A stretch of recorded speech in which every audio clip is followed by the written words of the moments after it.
Hoje a gente vai mergulhar em uma das questões mais complexas da medicina atual e explorar uma frente de batalha totalmente nova e, olha, surpreendente contra o HIV. Tudo isso com base num estudo bem recente de Chieri e seus colegas. E não dá para negar, né?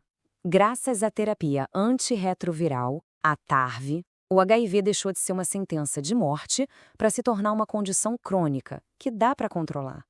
Milhões e milhões de vidas foram salvas. É, sem dúvida, um feito médico gigantesco. Pois é, essa é a grande questão. Se os remédios são tão bons em suprimir o vírus, por que eles não conseguem, sabe, acabar com ele de vez? A resposta está num inimigo que se esconde bem debaixo do nosso nariz. Ok, vamos entender direitinho qual é esse obstáculo. Para sacar por que a cura é tão difícil, a gente precisa primeiro conhecer o esconderijo secreto do vírus. Pensa nessas células do vírus como se estivessem hibernando, sabe? A TARV é ótima para atacar o vírus que está ativo, circulando, mas ela é completamente cega para esses reservatórios que estão ali quietinhos. E enquanto eles existirem, a cura não é possível. Se o tratamento para, essas células acordam e a infecção toda volta. E é aqui que a coisa começa a ficar mais específica. Embora esse reservatório esteja espalhado pelo corpo, uma das suas maiores fortalezas é o tecido linfóide que fica no intestino, o tal do GAUT. O intestino, na verdade, é um campo de batalha central nessa guerra. E isso nos leva direto para o foco da pesquisa. Afinal, por que o intestino é tão importante? Acontece que o que vive lá dentro do nosso intestino pode ser a chave para finalmente derrubar essa fortaleza do vírus. O processo todo é quase um ciclo vicioso, olha só. O HIV ataca o intestino e danifica a barreira de proteção dele.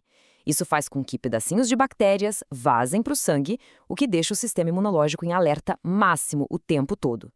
E essa inflamação crônica acaba criando um ambiente perfeito para as células do reservatório de HIV se esconderem e continuarem vivas. E é nesse ponto que a história fica realmente fascinante. A pesquisa descobriu que, nesse cenário todo, nem todas as bactérias do intestino são iguais. Algumas parecem ajudar o vírus, enquanto outras parecem lutar contra ele. Então a grande sacada é essa.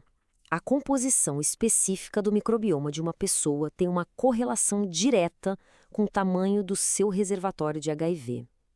Não é um detalhe, é uma conexão direta que dá para medir.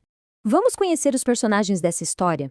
De um lado, no time dos aliados, a gente tem bactérias como a Faecalibacterium e a Lactospira.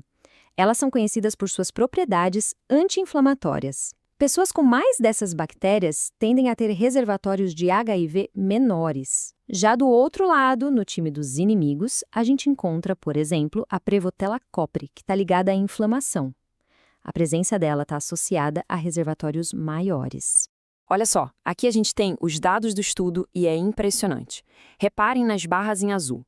Elas mostram uma correlação negativa. Quanto maior a barra azul, mais forte é a ligação daquela bactéria com o reservatório de HIV menor. São os nossos aliados. Agora, olhem para as barras em vermelho. Elas mostram o contrário, uma correlação positiva.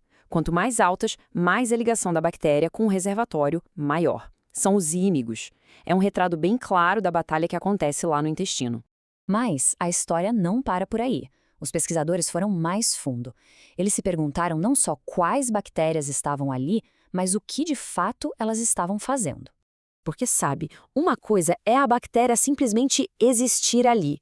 Outra, bem diferente, é a atividade metabólica dela, o que ela produz, o que ela consome. E é aí que parece estar a fonte de combustível que mantém o reservatório de HIV vivo e forte. Aqui os pesquisadores olharam para os motores que as bactérias usam e o que o gráfico mostra é quais desses motores estavam mais acelerados em pessoas com reservatórios maiores. Processos como a glicólise, que é basicamente como as células geram energia, e a produção de certos aminoácidos estavam a todo vapor. Ou seja, as bactérias inimigas não estão só ali paradas. Elas estão trabalhando ativamente para produzir coisas que, no fim, ajudam o HIV. Basicamente, a atividade dessas bactérias inimigas está jogando na fogueira, produzindo compostos que alimentam a inflamação e mantêm as células T do sistema imune superativadas. E são justamente essas células T ativadas que o HIV adora usar de esconderijo. É como se as bactérias estivessem, sem querer, arrumando a casa para o vírus ficar bem confortável. Então tá. E o que tudo isso significa na prática? Essa pesquisa não aponta só um problema, ela ilumina um caminho totalmente novo e muito promissor nessa busca pela cura do HIV. Essa frase dos próprios autores resume tudo perfeitamente. A ideia de modular a composição microbiana, isso é revolucionário. Estamos falando de talvez alterar o ecossistema do intestino para combater o vírus. A mensagem principal aqui é que agora existe um alvo claro. Em vez de só atacar o vírus de frente, talvez seja possível enfraquecê-lo de lado, mudando o ambiente onde ele vive. O objetivo seria criar um ecossistema intestinal que seja hostil para o reservatório do HIV, dando uma força para as bactérias aliadas e diminuindo o poder das inimigas.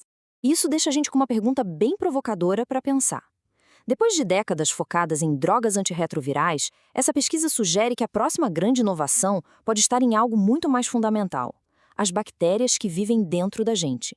O futuro do tratamento do HIV pode ser bem diferente do que a gente imaginava.